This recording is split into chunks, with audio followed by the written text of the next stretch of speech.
Amis fermiers, amis fermières, bonjour, bienvenue à la ferme, bienvenue sur Cocotte TV. Aujourd'hui, je vous présente un casque qui nous provient de Corsair. Il se prénomme le HS60 Pro Surround. Alors en fait, ce casque existait déjà chez Corsair, il existait, il s'appelait à l'époque HS50, il n'était ni Pro ni Surround, et nous avions un casque plutôt entrée de gamme et assez satisfaisant en soi pour 59,90 €. L'arrivée de l'appellation Surround implique un surcoût d'une dizaine d'euros, puisque cette fois-ci, on est à 69,90 € dans la réalité. On peut le trouver d'ores et déjà moins cher en cherchant bien et on serait autour de la cinquantaine d'euros, ce qui est plutôt bien placé. Alors comme vous le voyez, on est chez Corsair, on a donc du jaune, on a une présentation du casque qui nous indique qu'il est supporté par ICU, qu'il sera compatible avec Discord, évidemment, et qu'il est compatible avec tout un tas de périphériques divers et variés, allant du PC jusqu'au mobile. C'est l'une des forces effectivement du casque. Alors au dos, on va retrouver quelques explications techniques, une petite photo pour la petite carte son qui va apporter l'effet surround, et nous avons un tableau qui reprend toutes les caractéristiques techniques sur le côté, une maxime comme a pour habitude de le faire Corsair en ce moment. Ils en placent un petit peu partout, donc ce que je vous propose, c'est de passer rapidement par le bundle et ensuite d'attaquer le casque. Le HS60 Pro Surround est sorti de sa boîte, le voici présenté avec son bundle. Donc dans le bundle, vous l'aviez tout à l'heure sur la boîte, la carte son, donc USB, qui va permettre d'accueillir le 3,5 mm mâle, donc en femelle de ce côté-ci, avec le badge, aspect laqué, petite carte son, tout ce qu'il y a de plus classique. On va retrouver une petite mousse pour la perche de micro qui est détachable. Donc je vais la sortir rapidement. Voilà, perche de micro assez classique, avec corps en métal recouvert de caoutchouc noir, une petite poire, avec un autocollant de protection qu'on va enlever, voilà. Et donc une perche, tout ce qu'il y a de plus classique, je le disais, donc on peut mettre la petite poire de mousse. De l'autre côté, 3,5 mm à des trompeurs. Pour le côté casque, on a les clauses de garantie et le guide de l'utilisateur. Très classique chez Corsair, donc pas de souci. Le casque, vous l'avez sous les yeux. Alors, on ne passera pas par la case rétroéclairage, puisque nous sommes sur un casque classique, c'est-à-dire sans diode, sans rétroéclairage. Donc, ce que je vous propose, c'est de passer sur le casque avec un petit peu plus de détails. A tout de suite.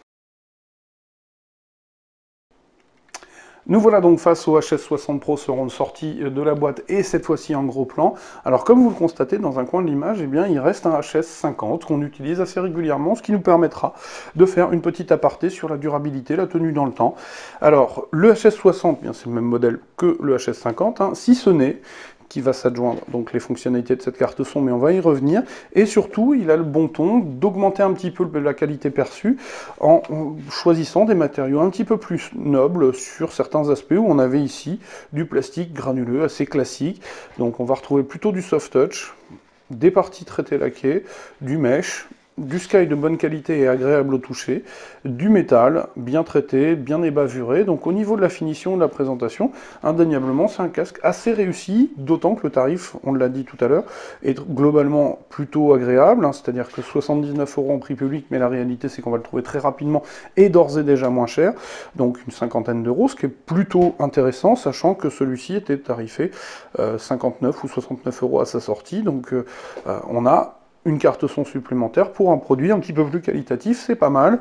Alors, comme vous le voyez, on a un arceau assez massif, pardon, avec un badge Corsair. Sur l'intérieur, on va retrouver une mousse assez peu épaisse et assez ferme sur l'intérieur, avec des surpiqûres jaunes qui apportent une petite touche de classe que j'aime bien. Alors l'alliance noir et jaune ne plaira peut-être pas à tout le monde, mais en tout cas, nous reprochions un petit peu à celui-ci d'être un poil sombre. Hein, le bleu était un peu trop sombre, et bien là, on sort un petit peu de cet écueil-là. Alors ça plaira pas, les goûts et les couleurs sont dans la nature, ça évidemment, ce sera incontestablement le choix de chacun. On a donc des soft touch sur les empiècements qui reçoivent les réglages sont assez nets, il n'y a pas de souci de ce côté-là, il y a peu de jeu, pas de jeu même, pourrions-nous dire. On retrouve donc un support d'oreillette métallique, la platine opte pour du soft touch, on a deux pivots qui vont permettre d'offrir un petit peu de liberté angulaire, une rondelle de plastique dur jaune, le mesh, le logo au laser cut, donc bien fini. On a le petit passage en aspect laqué. Sur l'intérieur, on a de nouveau du Sky de bonne qualité, de nouveau une surpiqûre, avec une mousse à mémoire de forme. Au fond, une toile acoustique assez large, assez épaisse, donc plutôt bien fichue, indéniablement.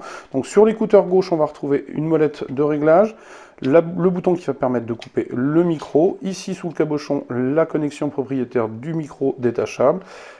Le câble est gainé, quand sur la chaise 50 il était simplement caoutchouté, et se termine, oups, si j'y arrive, voilà, par un 3,5 mm plaqué or, donc quelque chose d'assez polyvalent en raison de la perche micro détachable, donc qui va pouvoir se balader sur source nomade, avec une sensibilité, je vais y revenir, assez généreuse, enfin qui permet de l'utiliser sur source nomade. Donc au niveau de la technique justement, puisqu'on l'aborde, on est sur un spectre classique de 20 Hz à 20 000 Hz, sur une impédance de 32 ohms, une sensibilité à 111 dB, et je pense que j'ai fait le tour de ce qui était essentiel de vous dire.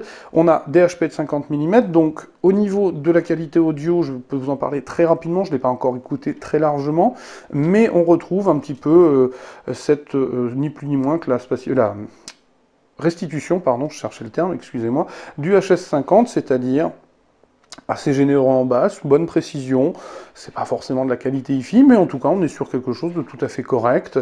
Finalement, avec l'adjonction de la carte son, c'est peut-être là qu'on trouve, non pas matière à critique, parce que c'est un petit peu dur, mais en tout cas une plus-value relative, c'est-à-dire que, eh bien, quand on lance le mode spatialisation, il faudra que je teste encore un peu pour écouter, on retrouve cet écueil qu'on a parfois avec les spatialisations virtualisées, c'est-à-dire un petit effet tunnel qui n'est pas des plus agréables. C'est relativement spatialisé sans être extrêmement convaincant, voilà, donc bon. D'un autre côté, étant donné qu'aujourd'hui on le trouve à 50 ou 60 euros, le même prix que le HS50, on a juste cette carte son qui pourra être utilisée par ceux qui en auraient réellement besoin. Il est plutôt plaisant à utiliser en stéréo, dans l'absolu. Bon, voilà, la carte son, pour être tout à fait honnête, au final n'apporte pas grand-chose. On a quand même un casque qui est bien fini, qui est assez solide, hein. Celui-ci vraiment est maltraité. Si vous regardez en gros en termes de marquage d'usure, on a perdu un petit peu de peinture ici, on a un accroc léger sur le Sky, qui est un petit peu moins qualitatif que celui-là. Voilà, ça reste un casque plutôt bien fini, plutôt solide, qui permettra voilà, d'avoir une utilisation nomade, parce que celui-là, je vous assure que réellement, il n'est pas épargné.